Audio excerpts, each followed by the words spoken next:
News 3 WSIL. Here's what's happening right now. Good Wednesday morning. Tracking some wet weather heading our way. Showers and thunderstorms. Tell you how long the rain sticks around today. Coming up.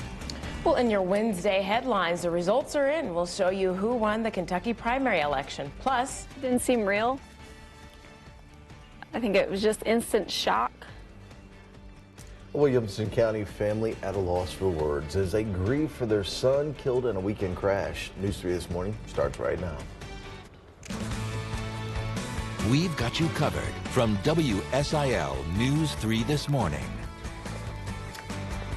Well, good morning, everyone. We are at that halfway point. It is Wednesday, May 18th. I'm Dave Davis. And I'm Evie Allen. And we're so happy you decided to wake up with us this morning. Storm Track 3 Chief Meteorologist Nick Housen here with a look at how our Wednesday is looking today. And we've got some wet skies. Yeah, eventually, yes. I know a lot of folks not seeing rain yet, but it is on the way and expecting widespread showers and some thunderstorms eventually here through the mid-morning hours. Starting to see just a few showers across southwest Illinois, even a few rumbles of thunder, flashes of lightning through parts of Jackson and parts of Perry counties as well. Notice storm, though, moving through the metro east, actually moving through Waterloo, Illinois right now, producing just a tremendous amount of lightning. So showers, thunderstorms working their way eastward. Jackson County, again, it looks like a couple showers there just south of Murfreesboro, one passing through and one passing through the DeQuoin area, tracking into the western side of Jefferson County now and western parts of Franklin County. Cesar over towards Christopher. You guys are going to see a shower here in about, say, 10 to 15 minutes. Scattered showers, scattered storms pretty likely here through the morning hours. Rain chances do go down just a bit during the afternoon.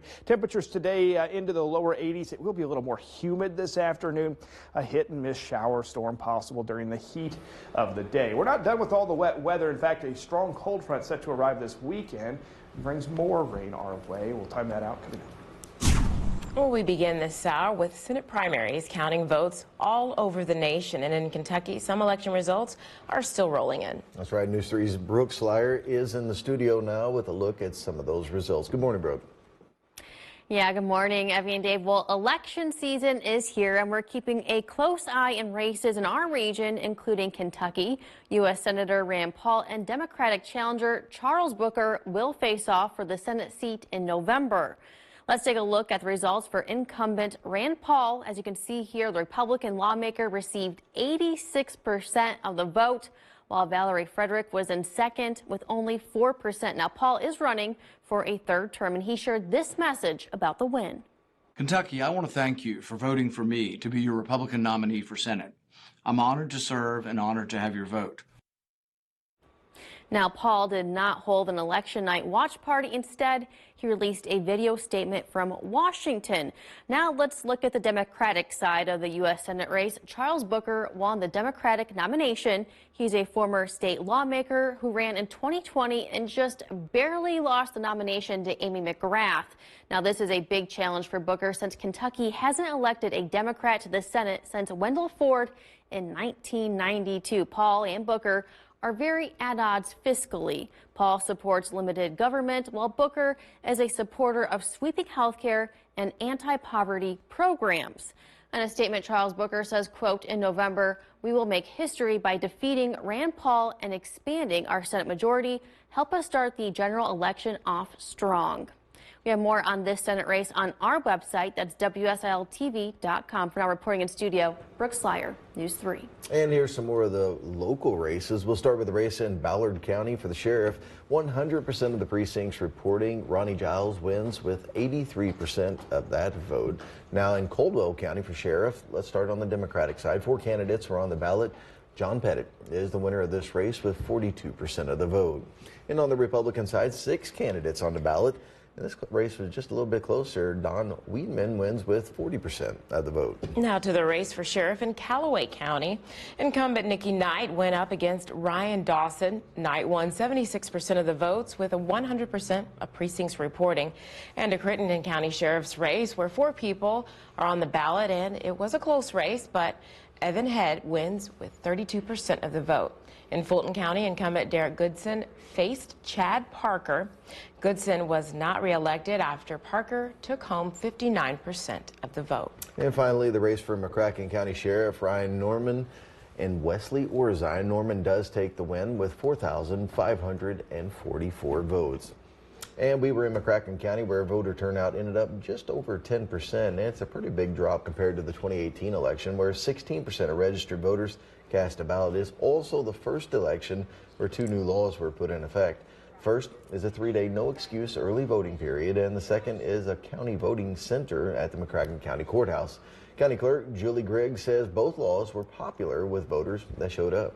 People, like, say, if they work downtown here and it's not convenient, if they live way on the other end of the county and aren't able to get to their voting location before 6 p.m., you know, they can come down here and vote. People have been really receptive to that. We've heard a lot of people comment and saying that they were glad that that was available now.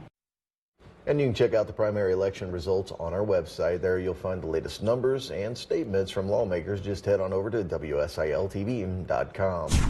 3 bills moving through Congress this week would provide money to ease the baby formula shortage and support Ukraine. Another bill also helps small businesses still recovering from the pandemic. Amy Kiley has more from Washington. President Joe Biden calling on Americans to reject white supremacy in the wake of Saturday's massacre at a grocery store in Buffalo, New York, which authorities say was driven by racist hate. White supremacy is a poison. It's a poison running through it really is. Running through our body politic. And it's been allowed to fester and grow right in front of our eyes. No more. As the president and first lady visited the scene behind bars, the 18-year-old suspect, Peyton Gendron, charged with first-degree murder. New details emerging about the moments leading up to the attack at Tops Friendly Market that killed 10 people in the heart of a predominantly black community. About 30 minutes before the shooting, Gendron invited a small group of people to view a chat log on the platform Discord that he'd been using to plot the attack, according to a Discord spokesperson. And documents obtained by ABC News appears to show how Gendron planned his killing spree at least 2 months before, with plans to continue his rampage down the street. That document also appearing to show the suspect took part in animal abuse. And all of my hurting. Since Saturday, hundreds have gathered outside the grocery store to remember those killed, leaving trinkets and memorials behind. During his visit, President Biden reading aloud all names of victims. Catherine Massey, 72. And once again calling for assault weapons to be taken off the streets. In America, evil will not win, I promise you. Hate will not prevail. And white supremacy will not have the last word. The Department of Justice is investigating the shooting as a hate crime. The suspect, Peyton Gendron, is expected back in court tomorrow. M. Nguyen, ABC News, Washington. We're learning more about a man's death that shook Heron. 20-year-old Chance Carnes, a former quarterback for the Tigers, died Saturday in a car crash. It happened on the way to a wedding reception in Monroe County with the wedding party. Now, Carnes had just served as the groomsman's best man. His family spoke to News 3 and say Chance was also very passionate about horses. I mean, he just would go, go, go. And I'd hear, oh, he has plans to go to the rodeo this weekend, and he's going here. I mean, he didn't stay home. He didn't lay around. He didn't play video games. He's in the biggest, best ranch you can be in right now. Funeral services will begin at the Heron football field Sunday afternoon at 1. We'll have more on remembering Chance at 6:30. Tracking some wet weather heading our way, and we do expect rain chances to be ramping up here through the morning hours. So if you guys are already seeing some showers and some thunderstorms, especially through parts of Jackson and Perry counties in southern Illinois. Rain pretty likely, though, into southeast Missouri, southern Illinois. Rain chances get a little lower to the south. Even a few more hit and miss showers and storms this afternoon, and I can't rule out an isolated strong storm or two. That's what we're tracking this morning. We'll have the latest on all of that coming up. All right, thanks for that. Well, local man is finding a way to give back to veterans. His story in this week's Unsung Hero next on News 3 This Morning.